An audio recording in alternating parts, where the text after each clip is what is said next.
Bonjour, bienvenue dans ce nouveau numéro de Fastback. Alors, vous l'avez compris, aujourd'hui, on va profiter, on va se reposer. Bref, on va un petit peu souffler par rapport à la dernière émission qui était consacrée aux 40 ans d'Audisport et donc où on avait été mis un peu plus à contribution. Donc aujourd'hui, vous l'avez compris, on va parler du véhicule de loisir, un phénomène qui ne cesse d'augmenter et qui a profité pleinement, si l'on peut dire, de la crise sanitaire pour encore s'amplifier. Alors, Fastback spécial véhicule de loisir, c'est parti!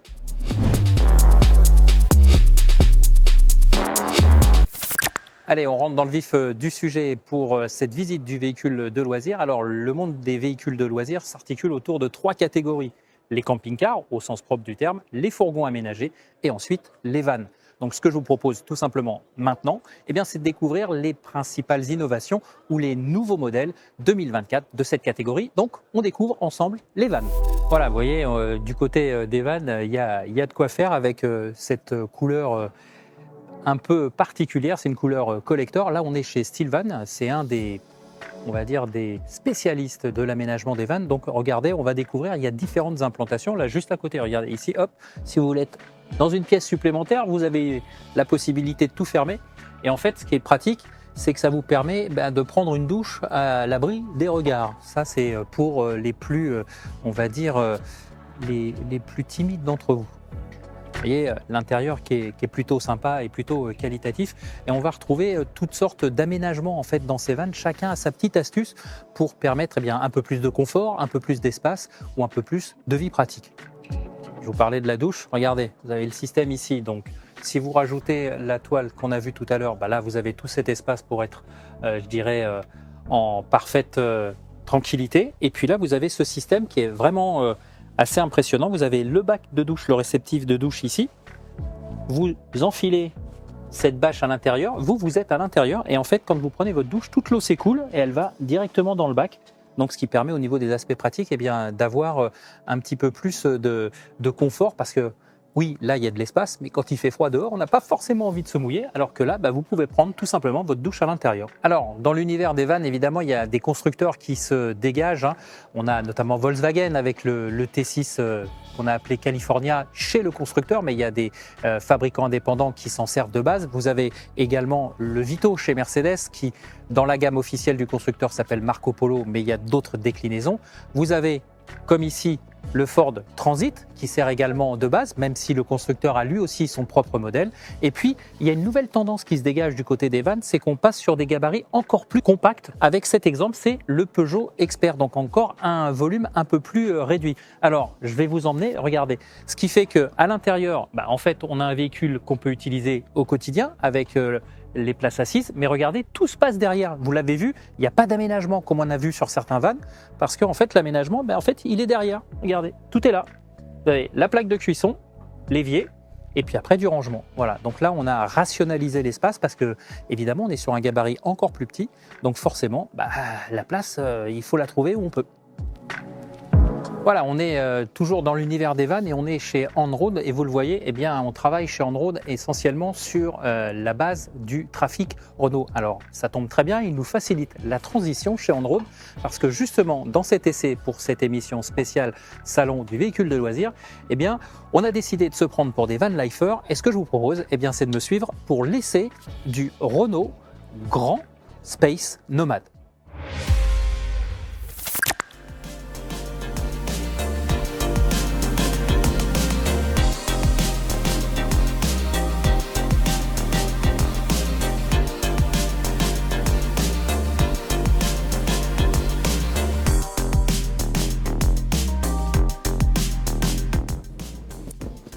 Allez, changement d'ambiance aujourd'hui dans Fastback avec l'essai de ce Renault Trafic Space Nomad.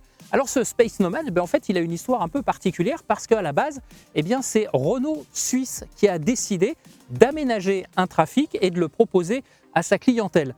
Et puis, devant le succès, Renault a tout simplement décidé de créer son modèle, son Space Nomad, et de l'intégrer directement à sa gamme. Voilà donc pourquoi aujourd'hui, on le retrouve au catalogue du constructeur français. Alors ce Space Nomad, il est disponible en version classique du Trafic, c'est-à-dire H1, L1, et aussi en version H1, donc hauteur limitée, moins de 2 mètres, et la longueur que l'on a aujourd'hui avec un peu plus de 5,40 m, ce qui permet eh bien, de donner encore plus de place au volume de chargement et vous le verrez, c'est très très pratique. Alors aujourd'hui, ce Renault Trafic Space Nomad, eh bien, il s'inscrit directement en confrontation avec le Mercedes Marco Polo, avec le Volkswagen T7, avec le Ford Nugget.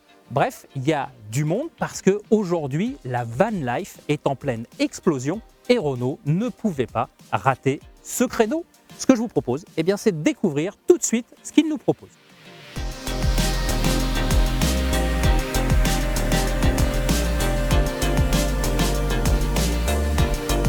Alors pour transformer un Renault Trafic utilitaire en Renault Space Nomad, eh bien c'est très simple, il y a quelques manipulations à faire et ça commence par ici. On enlève le scratch, vous le voyez après on a des sécurités ici, on a un quart de tour à déverrouiller, on fait pareil de l'autre côté, on déverrouille l'autre quart de tour, voilà. Et là maintenant, qu'est-ce qu'on fait? Eh bien on pousse et ça va libérer le toit qui va vous permettre eh bien, d'obtenir.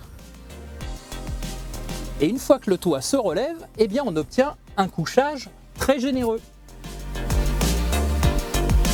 Donc un couchage très généreux qui est aussi agrémenté de nombreuses fenêtres. Et celle-ci, elle a la particularité de s'ouvrir complètement. Comme ça, le matin au lever, on profite pleinement de la vue.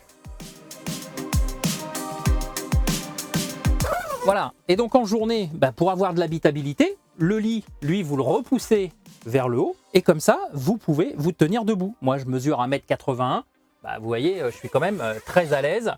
On a de la lumière ici, on a encore, elle est où la fermeture éclair? Elle est là, hop, on a encore ici une ouverture. Bref, vous voyez, c'est assez ventilé et puis ici, on a les fenêtres pour eh bien, agrémenter la cabine aussi pour faire des... hop. Voilà, pour faire des courants d'air. Donc ça permet de ventiler l'habitacle en journée. Évidemment, quand vous êtes stationné, parce que vous ne roulez pas comme ça, le toit ouvert, sinon c'est la catastrophe. Évidemment, c'est une question de bon sens. Alors, côté pièce à vivre, eh bien, déjà la première chose, c'est de déverrouiller la banquette. Glissante, on va pouvoir la reculer pour dégager un espace de vie encore plus généreux. Donc ça, c'est fait.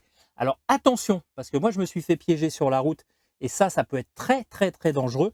N'oubliez surtout pas de reverrouiller votre banquette avant de repartir rouler.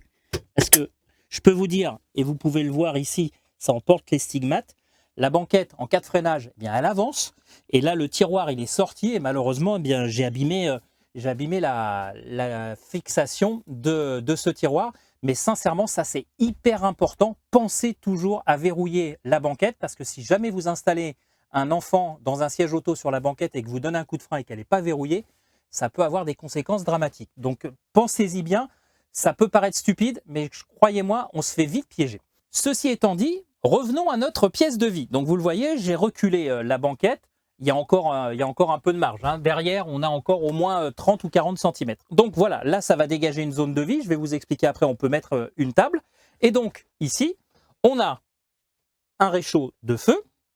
Et ici, on a un petit évier avec de l'eau. Alors, le tableau de commande, il est là. Vous voyez, on le met sous tension. Donc là, on est en 12 volts. Quand vous êtes arrêté, vous avez 48 heures à peu près d'autonomie pour faire fonctionner le véhicule.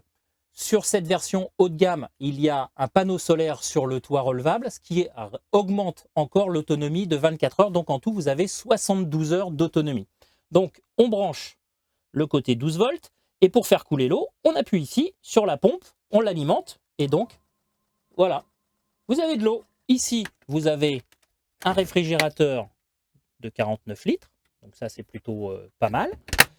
Au niveau de l'eau, 60 litres d'eau propre, 35 litres d'eau usée. Donc c'est plutôt assez généreux. Et puis ici, vous avez des tiroirs pour faire votre aménagement comme vous le pensez, avec un petit peu de place et de générosité. C'est quand même bien. Il y a plus de 230 litres de rangement dans ce Space Nomad. Alors, je vous parlais d'une certaine pièce à vivre avec un petit peu de convivialité. La convivialité, elle se fait aussi sur les sièges avant qui peuvent pivoter. Alors pour cela, c'est très simple. Déjà, la première chose, c'est d'avancer le siège. Vous remontez votre dossier, et là, et Adrian, qui est derrière l'objectif, il peut monter et on fait la causette. Voilà. Alors, je vous ai parlé d'un espace à vivre. Je sais ce que vous allez me dire, ça manque un petit peu de convivialité. Bien justement, on a tout ce qu'il faut à l'arrière. Voilà, sous ce rabat, vous voyez, qui va ensuite servir de lit, mais ça, je vous le montrerai un petit peu plus tard. Eh bien, vous avez la table. Alors, la table, comment on la libère? Donc, il y a un petit taquet ici pour la bloquer. On appuie dessus. On fait coulisser la table. Voilà. Ensuite, on vient ajuster la première partie du pied. C'est une table qu'on peut utiliser dehors, évidemment, hein. Dans l'espace de rangement ici, une boîte avec le pied, enfin tout du moins l'embase du pied.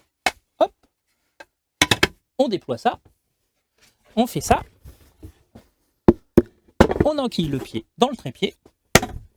Et alors, elle est pas belle la vie? Voilà, donc maintenant vous êtes installé, il fait un peu frais, vous voulez un petit peu plus de chaleur, ben, ça se passe ici. Voilà, le tableau de commande, il est là. Vous avez soit la ventilation, soit le chauffage. Donc vous verrouillez, vous validez avec les appuis, vous réglez votre température avec la molette. Et ensuite, ben, vous pouvez même régler la durée du chauffage. Vous pouvez même la programmer pour les matins qui sont un petit peu frais. Donc comme ça, c'est parfait. Alors, sous cet écran de contrôle du chauffage et de la ventilation, vous avez un premier point de charge avec 2 prises USB. Il y en a 11 en tout dans l'habitacle du Space Nomad. Et vous avez également 2 interrupteurs pour l'éclairage ambiant. Et je peux vous dire, on fera l'essai tout à l'heure, on va tout fermer, on va tout calfeutrer. Eh bien, c'est quand même très très puissant et très agréable. Donc ça, au niveau de l'éclairage. Au niveau des rangements, bah, regardez, on a aussi une petite douchette. Parce qu'à l'arrière du véhicule, la cuve de 60 litres, elle permet aussi, bah, quand vous rentrez du surf, par exemple, si vous êtes à la plage, de vous rincer, de vous dessaler. Alors attention, sur certains véhicules qui sont issus aussi du trafic, certains constructeurs ou aménageurs bien mettent un chauffe-eau pour l'eau. Ici, sur ce Space Nomad, vous avez que de l'eau froide. Donc c'est une considération à retenir. Ici, vous avez un espace de rangement avec ça, c'est la Bible, c'est le guide. Tiens, d'ailleurs, ça me fait penser que j'ai oublié ma lecture du week-end dernier. Et vous avez ce rideau occultant qui va venir se fixer à l'avant du véhicule. Alors, ce n'est pas un rideau isolant. Par contre, je peux vous dire, pour avoir passé 3 jours sur un circuit, que c'est vraiment très occultant et que ça fonctionne parfaitement bien. Donc, on a ici des rangements. Derrière, pareil.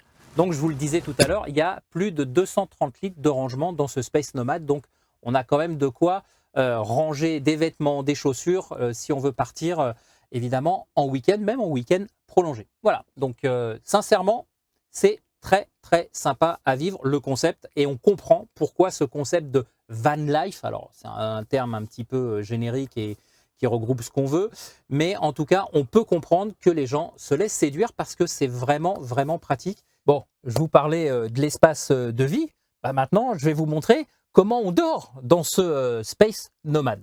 Donc, on va dormir, c'est l'heure, ou presque. Donc, qu'est-ce qu'on fait? On peut déjà, une bonne chose, c'est tout laisser en place, hein. Il n'y a rien besoin de ranger. Donc, pour le lit supérieur, il suffit de tirer comme ça. Ensuite, pour monter, bah, vous appuyez sur le siège passager. On prend appui ici, hop, un petit coup de fesses. Et ensuite, bah, vous le voyez, on est allongé. Et là, vous disposez d'un lit qui fait environ 125 cm de large et qui vous permet de profiter d'une bonne nuit de sommeil. Alors, il y a 2 choses à savoir. C'est que le matelas, vous le voyez, il n'est pas très épais. En revanche, il repose sur des plots donc, qui sont assez souples, qui vous permettent d'éviter de réveiller l'autre quand vous bougez. Considérant les 3 nuits que j'ai passées à bord de ce Space Nomad, on va dire que le confort, c'est plus dans l'esprit des futons japonais que du gros matelas moelleux où on s'enfonce dedans et on ne bouge plus. Donc je sais qu'il y a certains aménageurs qui vendent des surmatelas. Si vous voulez vraiment du vrai confort, il faudra peut-être investir dans un surmatelas. Mais pour le reste, c'est quand même très, très confortable. Autre chose à savoir, c'est que cette toile ici, elle est vraiment très occultante. Donc la nuit, il fait vraiment nuit. Moi, j'ai dormi sur un paddock de circuit, j'étais pas très loin d'un réverbère, et je peux vous dire que je n'avais absolument aucune lumière à l'intérieur du lit. Donc ça, c'est plutôt pas mal. Après, bah, qu'est-ce qu'on fait? Nous, on dort ici, mais en dessous, on peut aussi dormir. Encore 2 places. Alors, je vous montre. Alors voilà, on est descendu du loft. Maintenant, on va dormir au rez-de-chaussée. Donc, ce que je vous disais tout à l'heure, c'est que on déverrouille la banquette. Voilà. Il restait encore un peu de place. Alors, j'ai pas remis mes chaussures. J'espère que je vais pas trop glisser. Donc, l'idée, en fait, pour reculer la banquette au maximum, voilà, c'est de vous aider avec la jambe. On va la reverrouiller.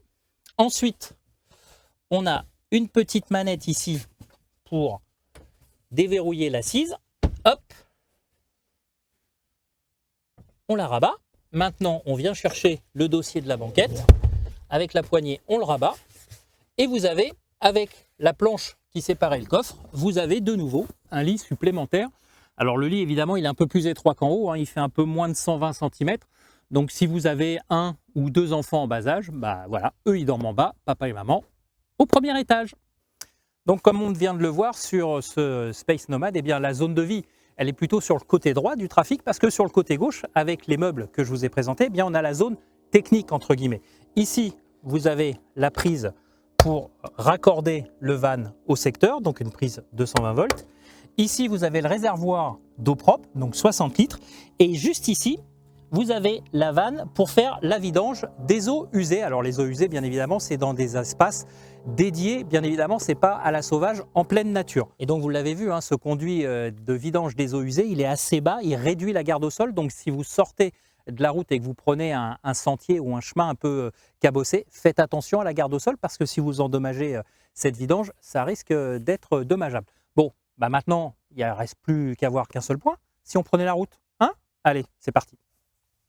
Voilà, donc maintenant qu'on a fait le tour du propriétaire, bah moi ce que je vous propose, c'est tout simplement de prendre la route avec ce Space Nomad et vous expliquer un petit peu quelles sont les sensations de conduite au volant de ce van Made in Renault.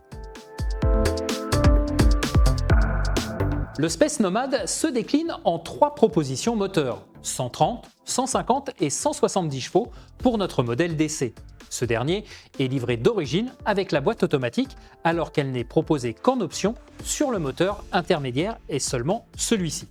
Très à l'aise sur la route, grâce à la disponibilité de son moteur justement, ainsi que de son confort et son insonorisation, le Space Nomad se révèle plutôt à son aise en ville grâce à son gabarit compact, même pour cette version longue que nous avons essayée. La position de conduite surélevée reste typée utilitaire, ça on va pas se mentir, mais vous permet de dominer la route, ce qui est très agréable pour la conduite.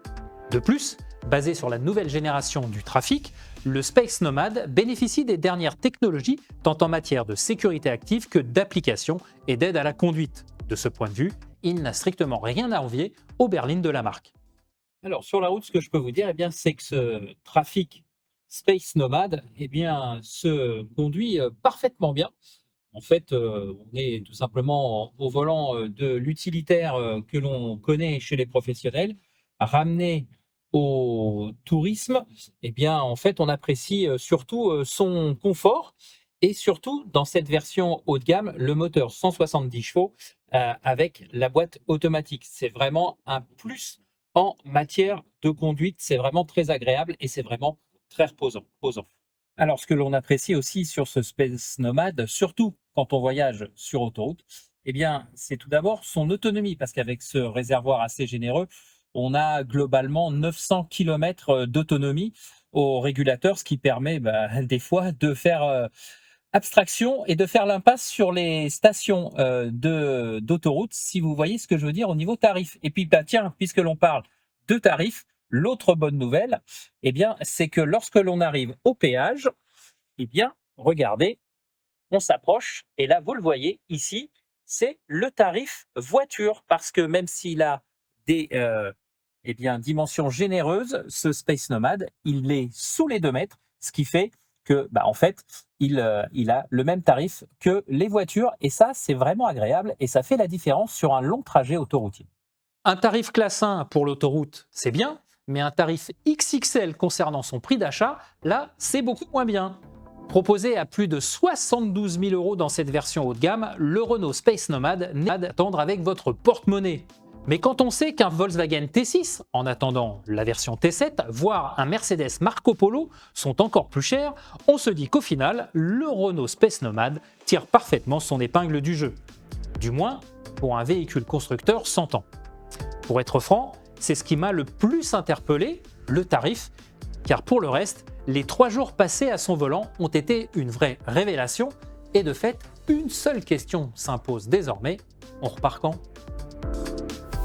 Alors, nous voici rendus dans l'univers du camping-car proprement dit. Alors, le camping-car proprement dit, il y a en gros 3 modèles, on va dire, qui se détachent. Vous avez les intégraux, donc tout est intégré, c'est le cas de le dire, dans la même fabrication. Vous avez ensuite des compacts ou des modules qui sont fixés sur des châssis existants, que ce soit chez Fiat, que ce soit chez Renault, chez Mercedes, chez Volkswagen. Et puis vous avez ce qu'on appelle aussi les capucines.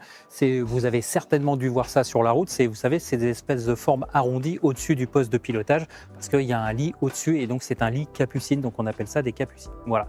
Donc, ce que je vous propose maintenant, c'est de découvrir les plus beaux camping-cars de cette édition 2024.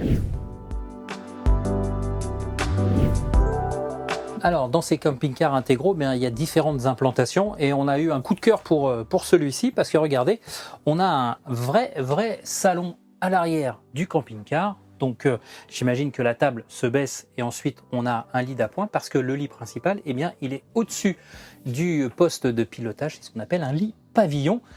Mais bon, voilà, on est pas mal, hein. Adriane, un coca s'il te plaît. Allez, je vous parlais des différentes catégories de camping-car. Bien là, vous avez justement la démonstration des capucines. C'est cet espace qui se situe au-dessus du poste de pilotage. Alors, venez voir ce qui se passe à l'intérieur. Elle libère de l'espace parce que c'est le lit principal en fait du camping-car. Donc, il y a un espace énorme. On a un lit qui est quand même quasiment comme un lit qu'on peut trouver chez soi en 190 par 140, admettons. Ici, vous avez une table, mais on voit bien que ça peut faire un couchage supplémentaire. Et là, regardez ce que vous avez dans ce camping-car. Vous avez un lit qui fait, une personne et demie, en tout cas ici. Et vous avez la même chose dessous. Bon, après, dessous, faut pas être claustrophobe parce que vous êtes enfermé entre les 2 portes de la soute. Donc, ce qui veut dire que quand vous n'avez pas le lit, en fait, vous chargez vos bagages dans la soute. Et puis, comme dans tous les camping-cars, vous avez une salle de bain. Vous avez des rangements, vous avez le poste de cuisine. Bref, on est pas mal, mais donc le gros avantage de la capucine, c'est que le lit principal en fait se trouve au-dessus du poste de pilotage et libère un peu l'espace pour l'agencer en fonction des constructeurs comme ils le souhaitent et surtout du côté le plus pragmatique possible. Et bien là, on a trouvé encore mieux, on a trouvé une capucine escamotable. Regardez ça, on va vous montrer à l'intérieur parce que ça demande à être vu, parce qu'il y a un escalier pour monter directement au premier étage. Bref, on est dans un duplex, roulant certes, mais on est dans un duplex. Allez, venez, je vous emmène. Donc voilà, vous découvrez l'intérieur. Et donc ce que je vous disais, pour accéder au duplex, en fait, on a un véritable escalier qui vous permet d'arriver dans cette capucine. Et donc, regardez, ça c'est gonflé, c'est plein d'air. Donc au niveau isolation, c'est juste parfait. Voilà donc pour cette paroi un petit peu innovatrice. Et puis l'escalier, ce qui est bien, c'est que en plus avec cette capucine, on libère de la place dans la cabine proprement dite. Donc on a un coin salon qui est quand même plutôt généreux. Une cuisine 3 feux, donc ça c'est appréciable. Ici un petit plateau pour libérer l'évier. Et puis surtout, c'est qu'on a une salle d'eau. Ici, une salle de bain, même on peut l'appeler comme ça, une vraie salle de bain qui est très généreuse. On n'est pas à l'étroit, on a la douche d'un côté et puis de l'autre côté, le lavabo et les toilettes. On a quand même énormément d'espace, ça c'est une certitude. Le seul bémol, c'est il est là, on est toujours au même point, hein. 112 576 €. C'est le prix de la liberté. Alors voilà, je vous le disais, dans les différentes catégories de camping-car, là on a vraiment celui qu'on appelle compact. Vous voyez, on a une longueur assez réduite et puis on voit bien que la cabine, elle a été posée sur le châssis. Alors ici, je crois qu'on a un porteur Ford, mais ça va sur les Renault, ça va sur les Citroën, ça va sur les Peugeot, bref, ça va partout.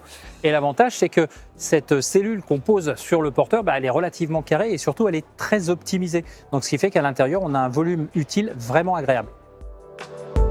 Impossible de conclure ce chapitre sur les camping-cars sans faire un détour par le luxe absolu qui est proposé chez Concorde. On est ici sur un véhicule, c'est un 18 tonnes, donc il faut le permis poids lourd pour le conduire. Et on se rapproche de ce qu'on se connaît du côté des États-Unis avec les camping-cars immenses. Alors, on a vu les vannes, on vient de voir les camping-cars. Alors, avant de passer à la dernière rubrique, c'est-à-dire les fourgons aménagés, moi, ce que je vous propose, c'est de retrouver notre ami Dingo pour une séquence photomaton. Mais juste avant, je voulais juste vous donner une dernière indication. Ce camping-car-là, il fait un peu plus de 10 mètres de long, 760 000 €. Donc, si vous faites le calcul, c'est 76 000 du mètre. Voilà, c'est juste comme ça pour passer, c'est cadeau. Bonjour Dingo, on se retrouve pour un nouveau numéro de Photomaton. Et aujourd'hui, une photo un peu particulière, on va dire un immeuble mobile, un immeuble qui part sur un camion, c'est la définition du mobil-home en quelque sorte. C'est un peu ça, c'est ma définition du mobil-home. Parce que en fait, à l'époque, je travaillais pour en partie à Autoplus, c'était mes années presse, et je réalisais un sujet sur les Français qui partent en vacances, sur les conseils pratiques pour partir en vacances. Et je me retrouve, parce que je suis pas loin à l'époque, à Toulon, dans un immeuble où j'avais pris des gens avec des valises, j'avais pris des comédiens, ils sortaient avec leurs accessoires pour charger la voiture. Et inévitablement, les gens de l'immeuble sont venus voir ce qu'on faisait. Et donc, dans la discussion, dans l'échange, ils m'ont dit comme ça, avec l'équipe, ils m'ont dit, écoutez, nous, on a un problème, c'est que c'est pas un sujet pour nous, parce que nous, on a le soleil toute l'année, et puis on n'a pas beaucoup d'argent, donc on part jamais en vacances. Alors ça m'avait beaucoup ému, parce que je m'étais dit... c'est idiot. Moi, je vais essayer de faire quelque chose pour vous. Et j'avais en tête une photo que je préparais. Et je me suis dit, je vais la faire à Toulon, où je les ai emmenés en vacances. C'est-à-dire que je suis retourné dans le même immeuble. J'ai fait d'abord un camion que j'ai fait dans le mime local, marché aux fleurs local de Toulon, où j'ai mis un camion. Après, j'ai fait des véhicules qui étaient en bas. Il y avait une moto, une AC Cobra, une Porsche, où il y avait plusieurs véhicules. Il y avait une Polo, je me souviens, une Lupo à l'époque. Et puis, j'ai fait après cet immeuble avec les gens. On était en plein mois d'août et je les ai fait poser. Alors, il y avait 1 ou 2 appartements qui étaient inoccupés, soit vendus, enfin, ils étaient pas... Mais tous les gens étaient là et je les ai fait participer. Et du coup, j'ai remis tous les éléments. À l'époque, on était sur du taille transfert, c'est-à-dire que c'était du collage, c'était même pas du Photoshop. On collait les éléments en digital, en argentique, les uns sur les autres. Et j'ai fait cette photo, et à la fin, je suis retourné, je leur ai fait un poster, et j'ai dit, écoutez, voilà, je vous emmène en vacances. Vous partez pas, je vous emmène en transport. C'était pas des vacances, mais ils en ont gardé un bon souvenir, Ah j'imagine. oui, et puis je dois dire que ça m'a fait très plaisir. C'était quelque chose d'émouvant pour moi, parce que ils s'étaient prêtés au jeu, et puis ils étaient très contents, ça leur a fait bien plaisir. Merci Dingo. Merci à vous. Alors je vous disais qu'il y avait plusieurs catégories dans le segment des camping-cars. C'est un peu pareil pour les fourgons, avec notamment cette tendance qui tente à se développer. Ce sont les fourgons 4x4, donc c'est-à-dire qui passent partout, des baroudeurs. Et là, je crois qu'on est vraiment dans le vif du sujet avec cette déclinaison ici, qui va vous permettre d'affronter non seulement les zones montagneuses sans trop de problèmes, mais surtout, de prendre les chemins de traverse avec une efficacité hors pair par rapport à un camping-car notamment, puisque on est toujours dans la comparaison entre les fourgons et les camping-cars. Et de fait, à l'intérieur, on retrouve un véritable équipement quasiment presque comparable à ce qu'on peut trouver dans un camping-car. Alors ici, vous avez un lit fixe arrière, donc on dort dans la largeur du véhicule et non pas dans la longueur. C'est un petit peu étroit pour être tout à fait franc. Par contre, il y a pas mal de rangements. Et puis, comme toujours, sur les fourgons, ce qui est appréciable par rapport aux vannes, c'est que vous avez un cabinet de toilette plus ou moins grand en fonction de la taille du véhicule et en fonction de l'aménagement, et un coin salon que l'on peut agrémenter comme l'on veut, plus ici la kitchenette. Voilà, donc ça c'est la tendance qui marche fort, c'est-à-dire les fourgons 4x4. Alors voilà la nouvelle tendance, elle vient de chez Challenger et comme ils le disent eux-mêmes, on est à la croisée du van et du camping-car, tout simplement parce que on est dans des dimensions d'un fourgon aménagé, on est un tout petit peu plus large, on est à 2,10 m, mais surtout à l'intérieur, on retrouve le confort d'un camping-car avec des aménagements, on va dire, qui sont pensés pour rationaliser tout l'espace. Vous le voyez derrière moi, toute la cinématique qui est en place sur ce Challenger X250, le lit qui va au plafond, la table qui se relève, donc ça c'est ce qu'on voulait vous montrer en guise de conclusion par rapport à cette émission Fastback sur le salon du véhicule de loisirs. Vous l'avez compris, on vous a montré quelques exemples. C'est un petit peu nos coups de cœur. On n'est pas vraiment des spécialistes. Ça nous a donné envie, évidemment, de partir un petit peu à l'aventure. Alors, le seul problème qu'on a pu constater avec Adrian, ce sont les tarifs. C'est pas donné. Alors, ça tombe bien parce qu'ils ont tout prévu au salon du véhicule de loisirs. Il y a même un espace financement. Donc, ce qu'on va faire, c'est qu'on va se quitter. Nous, on va essayer de négocier notre affaire pour acheter un fourgon. Et puis, qui sait, on se retrouve pour la prochaine saison de Fastback dans un fourgon et on sillonnera toute la France. On ne sait jamais. En tout cas, on peut rêver. Ça fait pas de mal.